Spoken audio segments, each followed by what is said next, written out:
We have continuing coverage tonight on a deadly motorcycle crash that claimed the life of 19-year-old Nathan Wilson earlier this week in Palm Springs. Athena Drage spoke with Wilson's family on the loss, which they're still reeling from. Athena.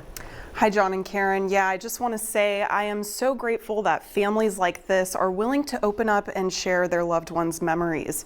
I spoke with Nathan's mom, who tells me her son's death is being felt across the country as his team in Palm Springs and family in Virginia try to find a way forward without him.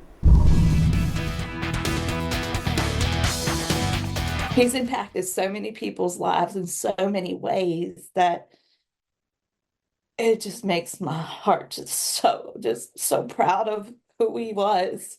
Behind every tear is a memory of Tasha's son. Because I loved everything about him, but I will say that I knew he was an amazing kid. A young life taken too soon. 19-year-old Nathan Wilson died in a crash on Monday. He was riding his motorcycle near Golf Center Drive and East Palm Canyon in Palm Springs when he collided with a car. I spoke with Tasha from Nathan's childhood bedroom in Virginia, adorned in his sports gear. You know, there's two things that boy put before anything, and that was baseball and God. And like since he was 3, he wanted to be a baseball player.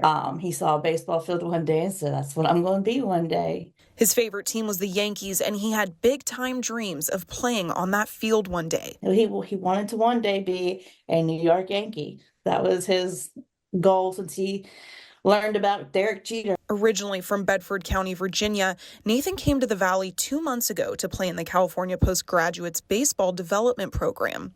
His coach, Casey Dill, says Nathan's presence on the team, though short, was felt by everyone. Tremendous work ethic.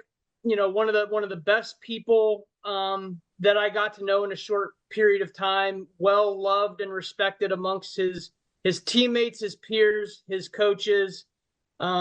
And just all around first class person and human being. Now, Tasha and Casey say it'll take time to adjust. The next morning when you wake up and you go, wow, did that happen? Was that real? He's still out there playing baseball. He's still living his dream. And I think once he gets here, it'll be a reality of that. Nathan's community will honor him through a foundation created in his name to support other Christian athletes in their sports careers. His mom says they plan to scatter his ashes across 3 of his favorite baseball fields. One of those fields is in Palm Springs. One was his very first one at Warwick Little League here in Newport News. One is his high school.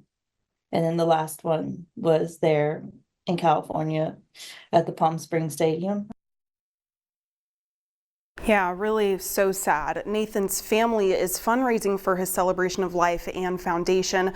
We'll have the link to that GoFundMe on our website, ksq.com. Reporting live in studio, Athena Drage, News Channel 3.